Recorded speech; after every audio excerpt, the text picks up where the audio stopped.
Kalpesh. We are so glad to have you here at Rifugio Digitale for the first time in Florence with your Memoire Temporelle project.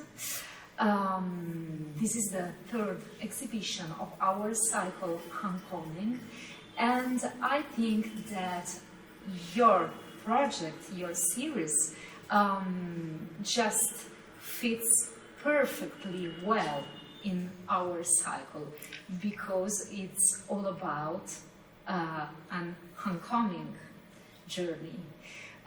You are an English citizen with Indian roots, and Memoire Temporelle is your journey to your origins.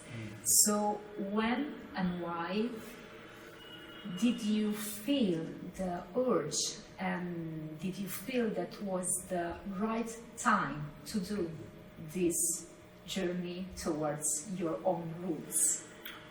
Okay, it's lovely to be here, Irene. Thank you for inviting me. What an amazing space, and your curation is phenomenal. It's taking the work on another level. It's interesting, I think, even the space being called Rifugio, refuge, and maybe that's part of the idea of homecoming for me, was seeking a refuge from a particular time in the UK.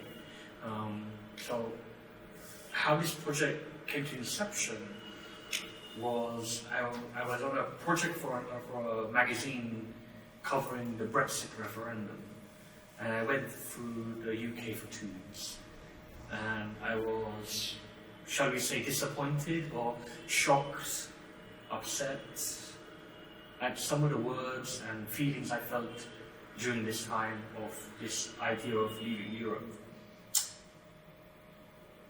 I remember coming into London and a weight came off my shoulders. I was home.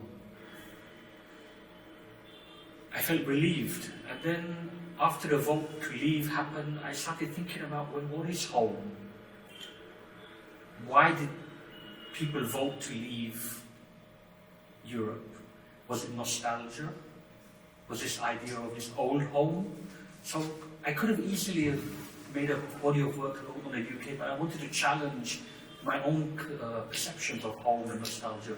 So I started thinking about the nostalgia I have been brought up with, the nostalgia of India, the nostalgia of popular culture, the idea of how memories are formed, and are they real memories or unreal memories? And I wanted to really think about homecoming. What does it mean to go to a place that's meant to be your romantic homeland, and you go there, and what do you find? How do you relate to it? How do you walk away from the gaze that you are grown up with? It's been a challenge. It's been a challenge because you are battling against yourself. Yeah, of course. And what did you find, actually? I mean, it was like home or something different? I think what it made me realize was that it was one type of home. I realized that I'm a son of 3 different lands. I'm a son of the UK, I'm a son of Africa, East Africa, and I'm a son of India. And there is a home in each of those places, and I think the pain, if you want to call it the pain, of not knowing, trying to find a home, I think I found something in India that's home. You know, and I think the thing there was to really walk away from the ideas of what India was meant to mean to me, to challenge them, to actually make work that was about emotional resonating moments. Now those moments may not mean anything to anybody else but me, and I think that's okay. This is a validation about my own journey, and the pictures relate to possibilities. Some of these possibilities are real, and some of them are fictional. And I think as human beings, we always strive for the possibilities. And we want to look at the positivities, but also I think this allowed me to challenge the feeling of the friction and tensions that exist because I'm not just the son of India. Yeah, of course. You know? And from a visual point of view, what fascinated you the most about India? I think that's the most complex, most difficult question. Because I think anybody who has been to India, or anybody who's even had a little visual imagery of India, you are bombarded by a magnificence of making imagery. And I mean that across the board, whether you're painting, whether you're making films, whether you're making photographs.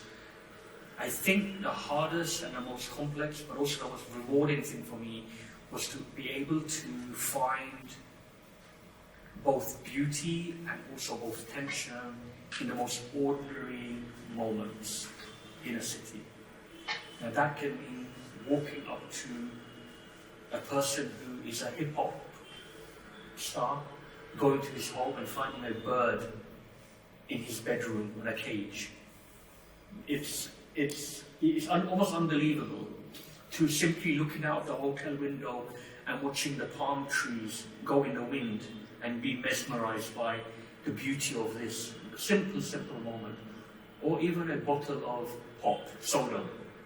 So I think the surprising visual elements are in many ways the most ordinary.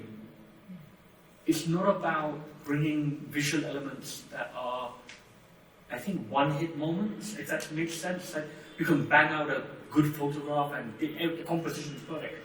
For me, it's throwing this out to the window and really trying to look at the most ordinary moment. Because I think the most ordinary moments can be in Florence, when you walk away from the Duomo, or it can be in London, when you walk away from the House of Parliament, and in Bombay it's the same thing, you walk away from the cliches, and you find beauty and tension in the smaller moments that I think are more relevant to us as human beings, and try to look at different things in different ways, and challenging those notions of pictures that I guess have been propagated since the Greeks first went to India, with Alexander the Great first went to India, and stories were told of this magnificent land with spices and spirituality.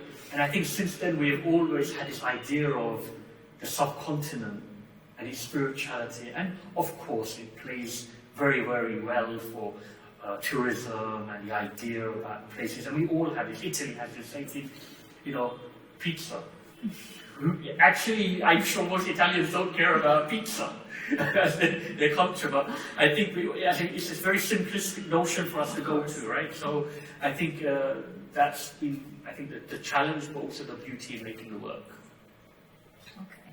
Thank you, Cal. Thank you for sharing your work with us and your thoughts. It's absolutely my pleasure. Thank you, Irene, and thank you to Rifugio. I mean, I want to just add, maybe you'll cut this out, but it's been such an amazing curation.